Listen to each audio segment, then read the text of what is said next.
सुन रहे हो आप? नमो अरिहन्ताणं नमो सिद्धाणं नमो वैरियाणं नमो वज्झायाणं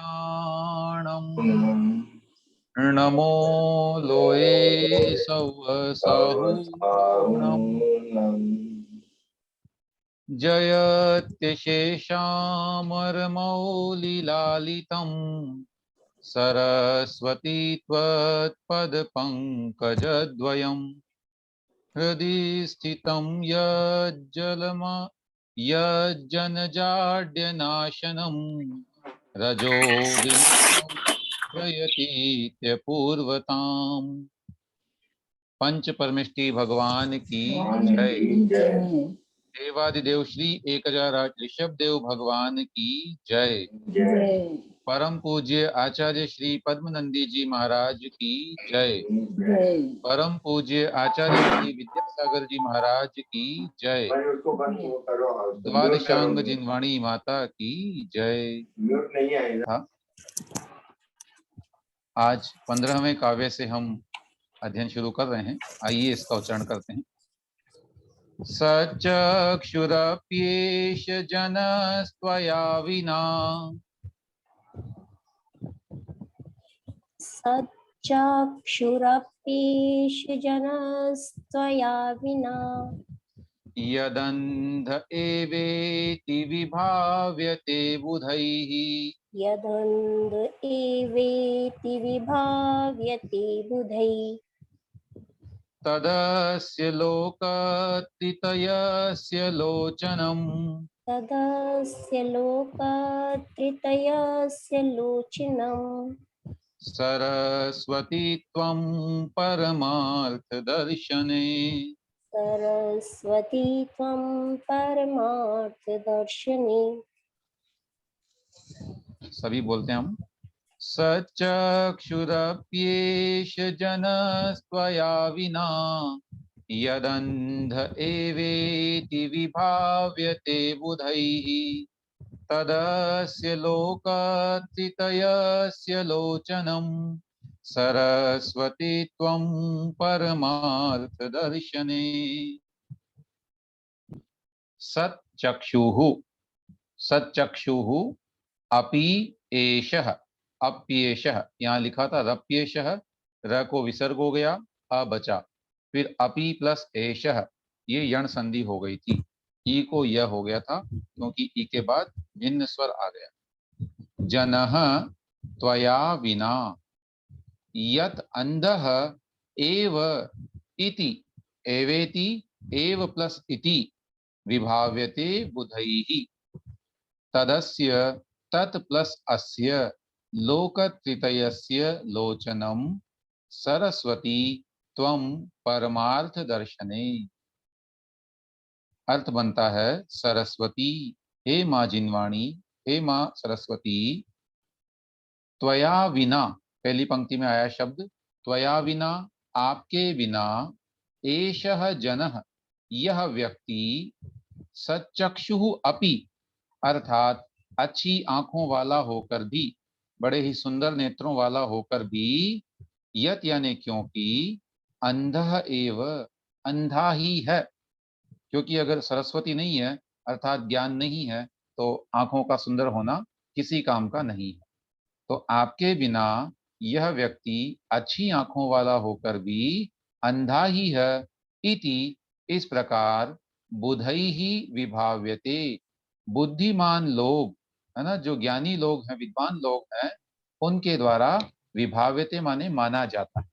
वे ऐसा मानते हैं कि जिसके पर सरस्वती नहीं है वह व्यक्ति आंखों वाला होकर भी अंधा ही है। तत् इसलिए, अस्य लोकत्रितयस्य, इस तीनों लोकों को, है ना, तीन लोक, त्रितय मतलब होता है तीन, तो अस्य लोकत्रितयस्य अर्थात इन तीनों लोकों के परमार्थ दर्शने, परमार्थ का दर्शन करने में, माने जो इस जगत की सच्चाई है, जो यथार्थ ज्ञान है, वास्तविक ज्ञान है या सम्यक ज्ञान है, उसके दर्शन में अर्थात उसके ज्ञान में त्वम यानी आप ही लोचनम माने सच्चा नेत्र हो। इस संसार का सत्य दर्शन करवाने में मात्र आप ही नेत्र हो। यदि माँ सरस्वती न हो तो हमें संसार का सम्यक ज्ञान हो ही नहीं सकता। अतः बिना सरस्वती के कोई व्यक्ति आंखों वाला है, फिर भी वह आचार्यों की दृष्टि में या बुद्धिमानों की दृष्टि में अंधे के समान है, क्योंकि ज्ञान नहीं तो किस काम का वह देख पाना। वह केवल भौतिक पदार्थों को देख सकेगा, परंतु अपने कल्याणकारी जो तत्व हैं उस पर उसकी दृष्टि कभी जा ही नहीं सकती। अतः भावार्थ बनता है, हे सरस्वती माँ, क्योंकि आपके बिना यह मनुष्य आंखों से सहित होकर भी विद्वानों द्वारा अंधा ही माना जाता है, इसलिए तीनों लोकों के प्राणियों को यथार्थ तत्व का दर्शन कराने में आप अनुपम नेत्र के समान हो। इस प्रकार इस काव्य में आचार्य महाराज ने माँ जिनवाणी को सच्चा चक्षु कहा, और जिनवाणी रूपी चक्षु से ही साधु देखते हैं। साधुओं के लिए शब्द आता है आगम चक्षु साहू, अर्थात मुनिराज आगम चक्षु वाले होते हैं।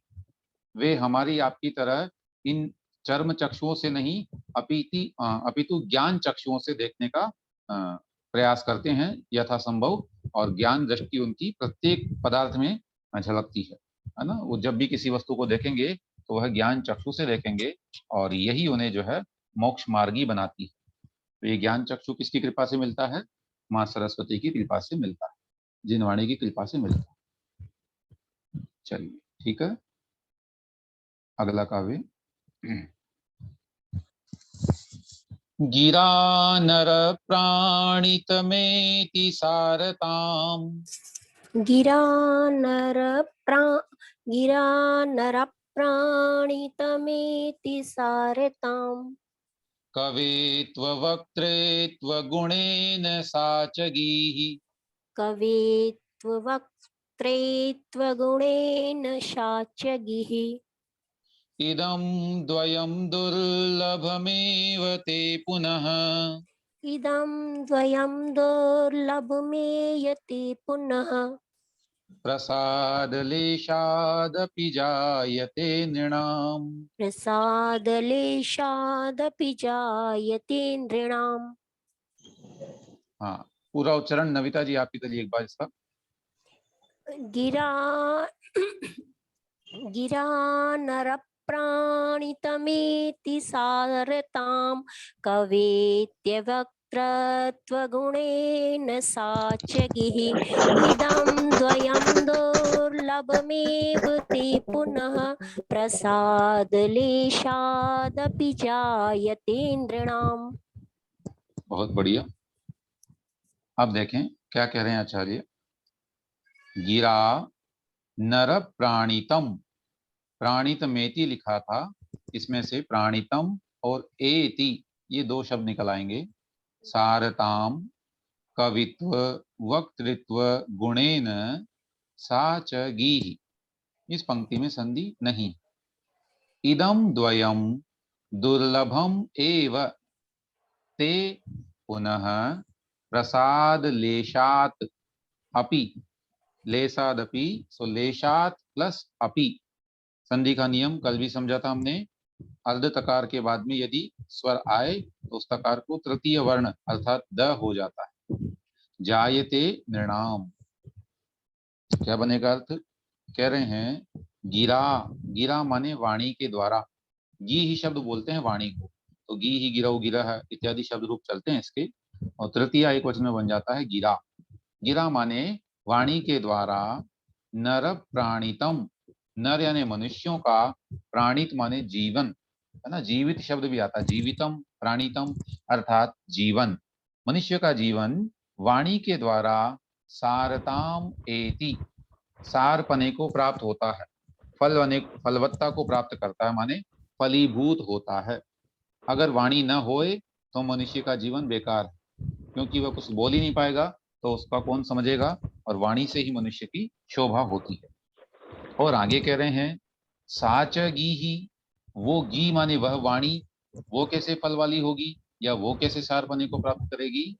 कवित्व वक्तृत्व गुणेन, अर्थात किसी के पास कवित्व शक्ति हो, वह बड़ी अच्छी कविता बना सकता हो, अथवा वक्तृत्व माने बहुत अच्छा बोल सकता हो, इन दो गुणों के माध्यम से वह वाणी फलवते को प्राप्त करती है, अर्थात उस वाणी की सार्थकता होती है। मनुष्य को वाणी तो मिली, परंतु वह अच्छा न बोल पाता हो, है ना, उसको बोलना ही नहीं आता हो, कहाँ क्या बोलना है, किस अवसर पर कैसा हमको बोलना है, ऐसा यदि वह न जानता हो तो उसकी वाणी सार्थक नहीं है। तो वाणी की सार्थकता कवित्व और वक्तृत्व इन दो गुणों से होती है। लेकिन इदम द्वयम, ये दोनों माने कविपना और वक्तृत्व माने अच्छा बोलने वाला गुण होना, ये दोनों दुर्लभम एव, दुर्लभ हैं, हर किसी को नहीं मिलते। हाँ, हर किसी को नहीं मिलते हैं, ये दुर्लभ कहे गए हैं। लेकिन पुनः फिर भी ते यानी आपके प्रसाद लेशात, अर्थात कृपा के लेश मात्र से, माने थोड़ी भी कृपा हो जाए, माँ जिनवाणी का थोड़ा भी अनुग्रह हो जाए, कृपा हो जाए, तो ये दोनों गुण नृणाम जायते, मनुष्यों के पास हो जाते है ना।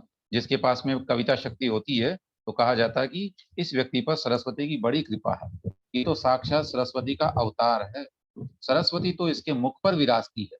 ऐसे अनेक उपमानों से उस व्यक्ति का गुणगान किया जाता है। तो ये सब जिनवाणी अर्थात माँ सरस्वती की ही कृपा होती है। ठीक है, तो इस तरह से यहाँ भावार्थ बनेगा कि मनुष्य का जो जीवन है वह वाणी से सफल समझा जाता है, और कवित्व तथा वक्तृत्व गुण के होने पर वाणी सारभूत समझी जाती है।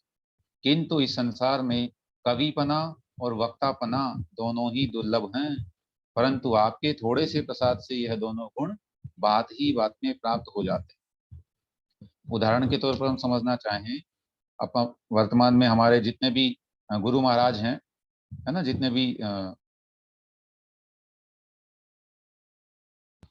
उनको अगर हम देखें तो सर्व प्रसिद्ध जो हुए हैं, सारे साधु उतने प्रसिद्ध नहीं, लेकिन जैनों के अलावा, जैनों में तो सभी प्रसिद्ध हो सकते हैं, और जो जिसको जानते हैं या अपने जिन्होंने दर्शन किए हैं वो प्रसिद्ध होंगे, परंतु अन्य जैनेतरों की बात करें अगर अपन, तो उनकी दृष्टि में मुनि श्री तरुण सागर जी और आचार्य श्री विद्यासागर जी, ये दो नाम बहुत ही आसानी से जाने जा सकते हैं, सब लोग उनको जानते हैं, है ना। क्यों जानते हैं? क्योंकि वक्तृत्वपना, कविपना, ये दो गुण बड़े श्रेष्ठ हैं, है ना। कितने अच्छे प्रवचनकार हुए महाराज श्री, और उनके निमित्त से पूरे जैन धर्म की ध्वजा अनेक जगहों पर फहराई गई। ऐसे ही पूज्य आचार्य महाराज बहुत अच्छे कवि हैं, बहुत अच्छे वक्ता हैं, बहुत अच्छे, उनके प्रत्येक गुण ही अच्छे हैं, तथापि ये दोनों बातें इस तरह से जो है तो सभी उनको जानते हैं, और ये माँ सरस्वती की कृपा उन पर है, इसलिए ऐसा होता है। चलिए अगला काव्य देखते हैं।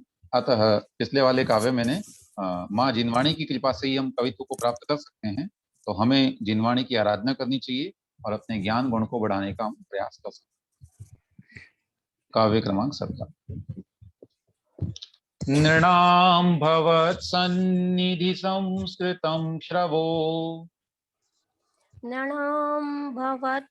नृणां भवत्सन्निधि संस्कृतं श्रवो, विहाय नान्यधितमक्षयं च तत्, विहाय नान्यधितमक्षयं च तत्, भवेद्विवेकार्थमिदं परं पुनः, भवे भवेद्विवेकार्थमिदं परं विमूढतार्थं विषयं समर्पयत्। विमूढतार्थं विषयं स्वमर्पयत्। बोलते हैं सभी। नृणां भवत्सन्निधि संस्कृतं श्रवो, विहाय नान्यधितमक्षयं च तत्, भवेद्विवेकार्थमिदं परं पुनर्, विमूढतार्थं विषयं समर्पयत्। तृतीय पंक्ति में पुनर् शब्द संधि विच्छेद के साथ, मतलब संधि के साथ में था, और संधि विच्छेद करने पर वह पुनः हमने यहाँ पर लिखा हुआ, ताकि बोलने में थोड़ी आसानी हो जाए। अन्यथा नीचे र भी लिखा जा सकता है। अस्तु। नृणाम भवत् सन्निधि संस्कृतम श्रवः विहाय न अन्यत् हितम अक्षयम च तत् भवेत् विवेकार्थम। भवेत् प्लस विवेकार्थम इदम परम पुनः विमूढ़तार्थम विषयम स्वम अर्पयत्। क्या मतलब? आचार्य कह रहे हैं कि नृणाम मनुष्यों के भवत सन्निधि संस्कृतम, आपकी सन्निधि माने आपके सामीप्य से, आपकी सन्निधि से या आपके सानिध्य से, संस्कृत माने जिसको अच्छा बनाया गया है, जो संस्कारित हो गया है, परिशुद्ध हो गया है, ऐसा श्रवः। श्रवः माने कान, श्रवण बोलते हैं जिसको अपन, तो वह कान जो है, श्रवण जो है, उस श्रवण को विहाय माने छोड़कर, तो आपकी सन्निधि से पवित्र मनुष्य के कान को छोड़ करके, और उस मनुष्य के लिए अन्यत हितम न, अन्य कोई हितकारी नहीं है, और अक्षयम च माने अक्षय भी नहीं है। दो ही वस्तुएं उसके लिए हितकारी हैं, सॉरी एक ही वस्तु उसके लिए हितकारी है, और वो है माँ जिनवाणी की कृपा से पवित्र कान। अब जिनवाणी की कृपा का मतलब है कि शब्दों के माध्यम से, जिसमें जिनवाणी के शब्द जाते हों, ऐसे कान पवित्र हैं, और उन पवित्र कानों के द्वारा ही ये मनुष्य अपना हित कर सकता है। अन्यथा संसार के जितने भी शब्द हैं या अन्य जो बातें हैं, उनसे हित होने वाला नहीं। तत्, इसलिए, इदम यानी यह कौन? यह कान, यह श्रवण ही विवेकार्थम भवेत, विवेक के लिए होता है, अर्थात इससे ही विवेक उत्पन्न हो सकता है। और कब होगा वो? जब माँ जिनवाणी का श्रवण करेंगे। पुनः, और परम यानी दूसरे जो कान है, जिनमें कभी जिनवाणी के शब्द जाते ही नहीं है, ऐसे कान किसके लिए होते हैं? स्वम विषयम अर्पयत, अपने विषय को देते हुए, अर्थात अन्य अन्य शब्दों को अथवा जो भी उनका कार्य है उसको पूरा करते हुए, विमूढ़तार्थम, केवल विमूढ़ पने के लिए, अर्थात मूर्ख पने के लिए ही होते हैं। जब तक जिनवाणी का श्रवण नहीं होगा, तब तक विवेक उत्पन्न ही नहीं हो सकता है।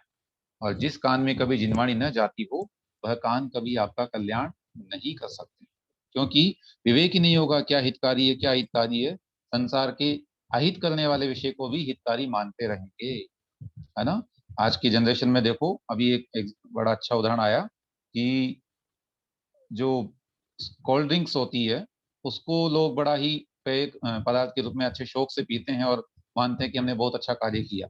युवाओं में खास करके पार्टीज इत्यादि जब भी होती है, तो कोल्ड ड्रिंक्स का उपयोग होता ही होता है। लेकिन अभी एक बहुत ही यूथ आइकन जो रहा है, रोनाल्डो करके शायद, जो फुटबॉल का या किसी अन्य खेल का खिलाड़ी है, उसने जब मना किया कि जब मैं स्वयं इसको अपने लिए उचित नहीं मानता हूं, तो मैं लोगों को कैसे प्रेरित कर सकता हूँ, है ना। तो अब सोचिए, जब तक लोगों को ये पता नहीं था, तब तक लोग उसी को बड़ा अच्छा मान रहे थे, पेय पदार्थ को, और करोड़ों रुपए का उसका कंपनी का व्यापार हो रहा है, और पूरी दुनिया जो है उस हानिकारक पेय पदार्थ को पीकर और स्वयं को धन्य समझ रही है। तो ऐसे अ, उन लोगों का जो जीवन है या उनके जो कर्म है, वे मूर्खता के लिए ही हैं वास्तव में, क्योंकि उनके जीवन में जिनवाणी को स्थान नहीं मिला। अतः भावार्थ बनेगा इसका, हे सरस्वती माँ, आपकी समीपता से संस्कार को प्राप्त हुए श्रवण को छोड़कर मनुष्यों का दूसरा कोई हित नहीं है। आपकी समीपता से संस्कृत, संस्कृत माने शुद्ध अर्थात पवित्र, यह श्रवण विवेक का कारण होता है, तथा अपने को विषय की ओर प्रवृत्त कराने वाला दूसरा श्रवण अविवेक का कारण होता है। इसलिए हमें जिनवाणी का श्रवण अवश्य करना चाहिए, है ना। प्राचीन कथाओं में सुनने को मिलता है, जो एक चोर था, जम्बू स्वामी के मामा, संभवतः विद्युत चोर, है ना, उनको कभी जिनवाणी नहीं सुहाती थी, और उनका नियम था कि कभी जैन मुनि के वचन नहीं सुनना। परंतु एक बार किसी शायद पैर में कांटे इत्यादि लग जाने के कारण से उनको सुनना पड़ा, या सुन लिया उन्होंने किसी निमित्त से जो है, और सुना तो ऐसा सुना कि उससे आगे चल करके उनका कल्याण हुआ, क्योंकि जैन मुनियों के वचन कभी अन्यथा नहीं जाते। अतः माँ जिनवाणी का श्रवण अवश्य ही कल्याणकारी होगा। अस्तु। 18वां पद्य।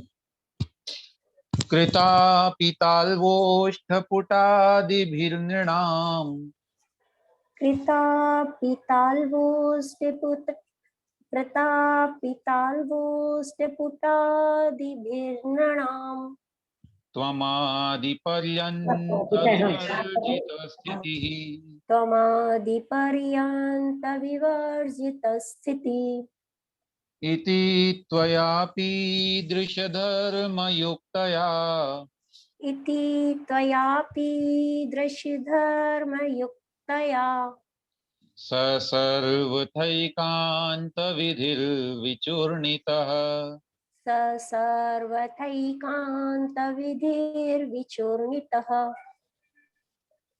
बोलते हैं कृतापिताल्वोष्ठपुटादिभिर्नृणाम् त्वमादिपर्यन्तविवर्जितस्थितिः इति त्वयापि दृश्यधर्मयुक्तया स सर्वथैकान्तविधिर्विचूर्णितः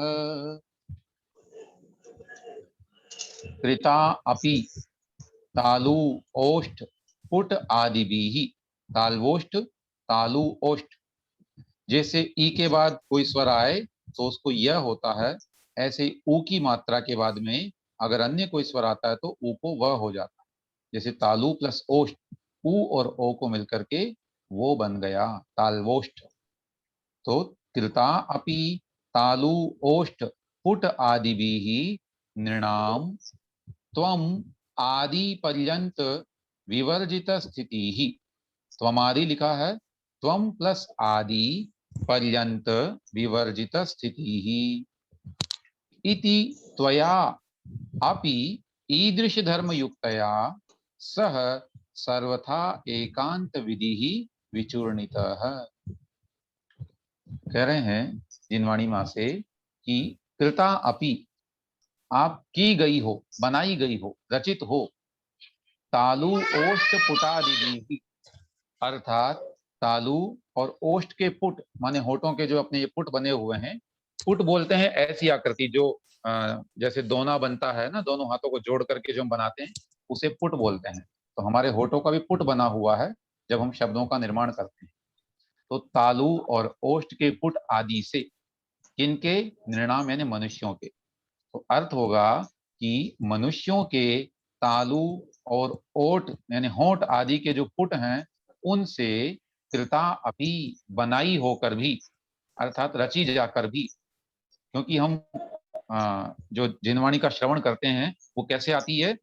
गुरुओं के मुख से निकलती है, मनुष्यों के मुख से निकलती है। तो मनुष्यों के मुख से ही निकलती हुई भी त्वम यानी आप आदि पर्यंत विवर्जित स्थिति ही, आपकी स्थिति कैसी है?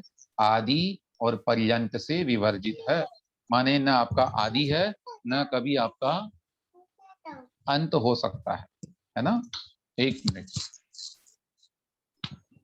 तो इस तरह से माँ जिनवाणी को यहाँ पर अनेकांत में बताते हुए कह रहे हैं कि हे माँ जिनवाणी, आप यद्यपि मनुष्यों के तालु ओष्ठ आदि से निर्मित हो, फिर भी आप आदि और अंत से रहित हो। इति इस प्रकार, ईदृश धर्म युक्तया इस प्रकार के धर्म से सहित, है ना, जो विपरीत माने अनेकांतमय धर्म है, ऐसे अनेकांत धर्म से युक्त त्वया माने आपके द्वारा, सह एकांत विधि वह एकांत की जो विधि है, एकांत का जो विधान है, वह सर्वथा विचूर्णित है, सब तरह से नष्ट कर दिया गया है। माने संसार में एकांत हो ही नहीं सकता या एकांत सच्चा नहीं है।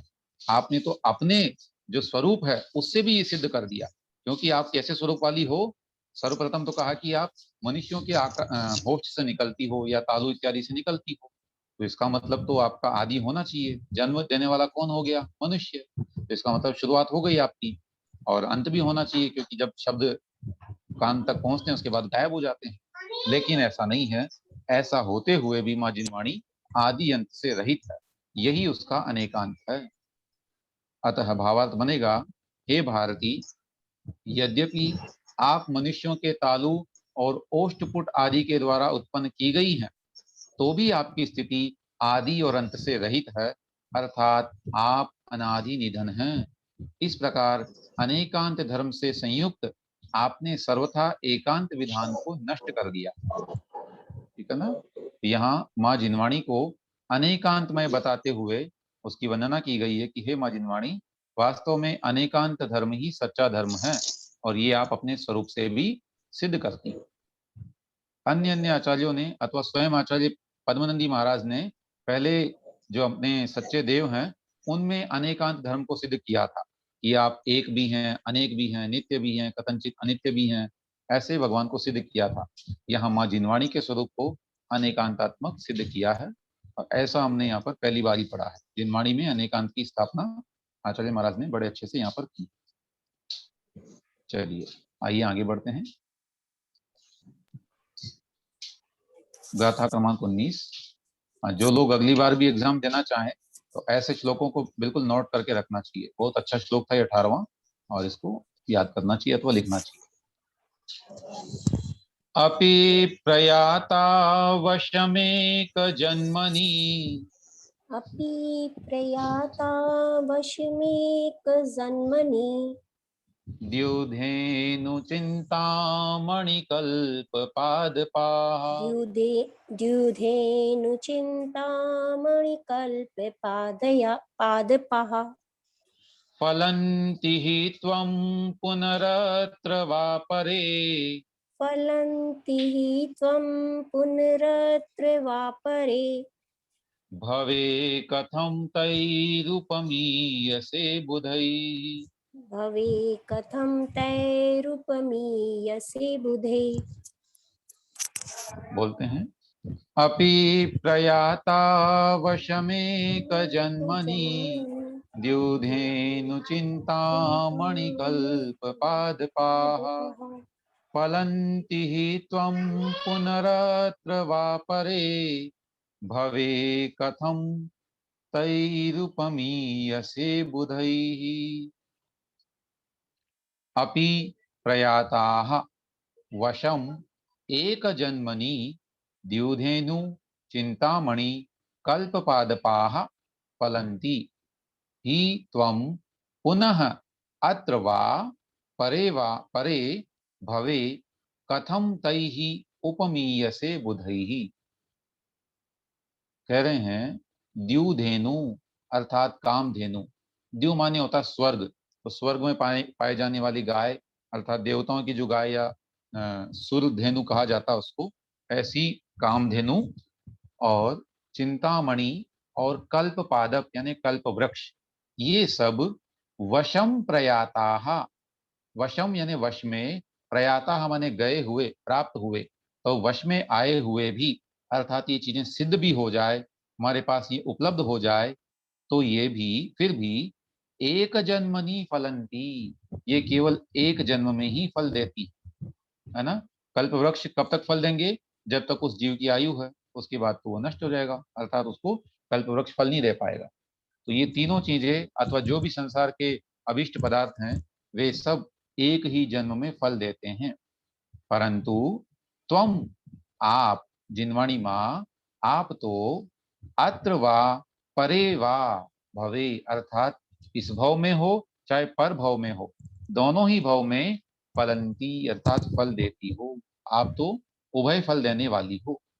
तो फिर बुधई ही बुद्धिमानों के द्वारा, तई ही अर्थात उन तीनों से, उनसे किन से? कामधेनु से, चिंतामणि से अथवा कल्प वृक्ष से, कथम उपमीय से, आपको कैसे उपमित किया जाता, अर्थात जो विद्वान आपको कहते हैं कि ये तो साक्षात चिंतामणि है, साक्षात कल्प वृक्ष है, वे वास्तव में सच्चा न्याय नहीं करते। क्यों? वे आपकी तुलना उनसे कर रहे हैं जो केवल एक जन्म में फल देते हैं, आप तो उनसे भी बढ़कर हो, वे क्या आपका मुकाबला करेंगे, आप तो दोनों जन्मों में फल देने वाली। ठीक है, तो इस तरह से यहाँ आचार्य कह रहे हैं कि हे माँ जिनवाणी, कामधेनु, चिंतामणि और कल्प वृक्ष ये अधीनता को प्राप्त होकर माने हमारे वश में हो जाएं तो भी एक जन्म में ही फल देते हैं। परंतु हे देवी, आप इस भाव में और परभव में भी फल देती हैं, फिर भला विद्वान मनुष्य आपके लिए इनकी उपमा कैसे देते हैं, अर्थात आप इनकी उपमा के योग्य नहीं अपितु इनसे भी श्रेष्ठ हैं। ठीक है, तो यहाँ पर उपमान को उपमेय से अधिक अच्छा बताया गया है। अतः यहाँ पर एक अलंकार है निदर्शना, जहाँ उपमान को भी गौण कर दिया जाए, उससे भी अधिक अच्छा बताया जाए, ऐसा एक अलंकार यहाँ पर आचार्य महाराज ने प्रयोग किया। छंद तो हम पढ़ ही रहे हैं, कौन सा चल रहा है यहाँ पर? हमने शुरू में लक्षण पढ़ा था, वंशस्थ, है ना, भूल गए आप लोग, वंशस्थ नाम का छंद। अस्तु, आज इतना रखते हैं।